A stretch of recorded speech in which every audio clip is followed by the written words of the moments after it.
মাঠ প্রশাসন, আইন শৃঙ্খলা রক্ষাকারী বাহিনী সহ প্রজাতন্ত্রের কর্মচারীদের নিরলস পরিশ্রম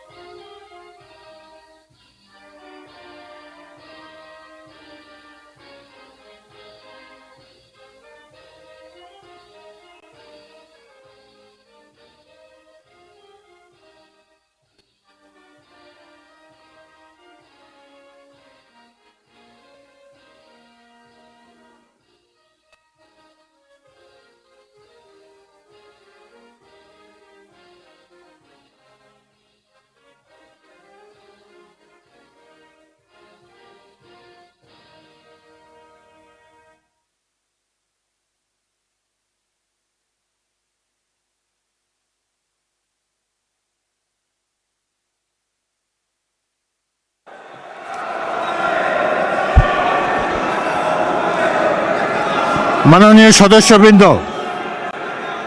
আমি এখন মহামান্য রাষ্ট্রপতি জনাব মোহাম্মদ শাহাবুদ্দিনকে তার মূল্যবান ভাষণ প্রদানের জন্য অনুরোধ জানাচ্ছি।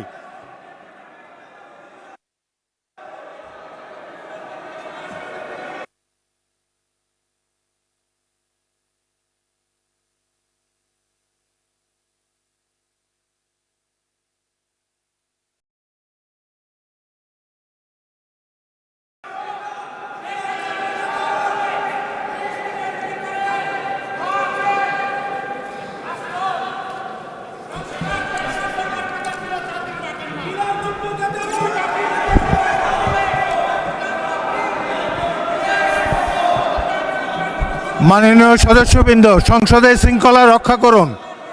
অনুগ্রহ করে নিজের আসনে বসে পড়ুন। রাষ্ট্রপতির ভাষণ শুনুন।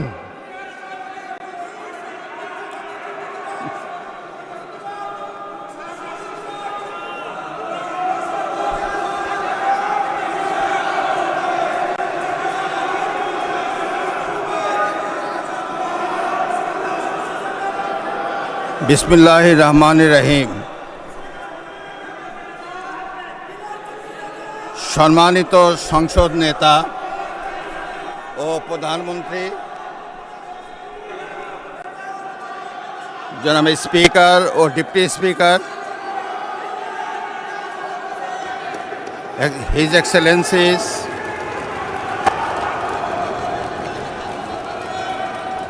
সম্মানিত সংসদ সদস্যবৃন্দ,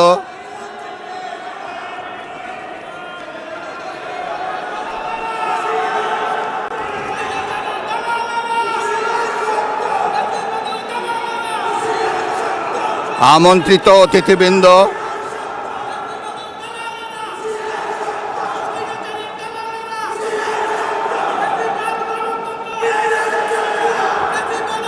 প্রিন্ট এবং ইলেকট্রনিক মিডিয়ার সম্মানিত সাংবাদিকবৃন্দ,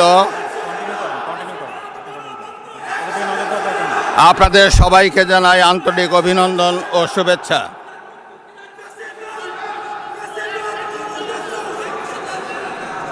জনাব স্পিকার,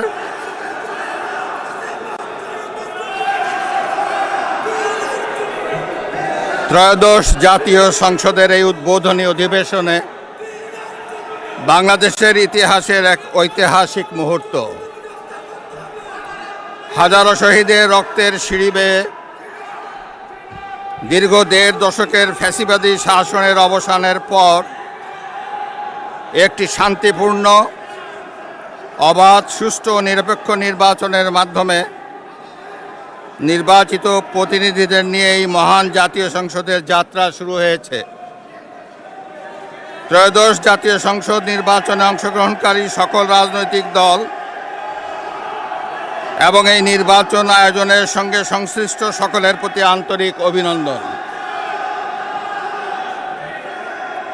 অবাধ, সুষ্ঠু ও নিরপেক্ষ নির্বাচন আয়োজনের জন্য নির্বাচন কমিশন, মাঠ প্রশাসন, আইন শৃঙ্খলা রক্ষাকারী বাহিনী সহ প্রজাতন্ত্রের কর্মচারীদের নিরলস পরিশ্রম এবং নির্বাচনে অংশগ্রহণকারী সকল রাজনৈতিক দল ও ব্যক্তি, আন্তরিক উদ্যোগ এবং সাধারণ জনগণের স্বতঃস্ফূর্ত অংশগ্রহণ গণতন্ত্রের ইতিহাসে একটি উজ্জ্বল দৃষ্টান্ত হয়ে থাকবে।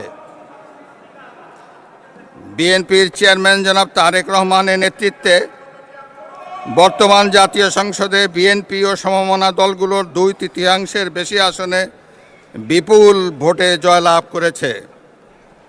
জাতীয় সংসদে একটি শক্তিশালী বিরোধী দলের পাশাপাশি কয়েকজন স্বতন্ত্র সংসদ সদস্যও রয়েছেন। আমি এই সংসদে আপনার মাধ্যমে প্রধানমন্ত্রী তারেক রহমান এবং তার নেতৃত্বে গঠিত নতুন সরকারকে আন্তরিক অভিনন্দন জানাচ্ছি। জাতীয় সংসদের সকল সদস্যের প্রতিও রইল আমার প্রাণ ঢালা শুভেচ্ছা ও অভিনন্দন। আমি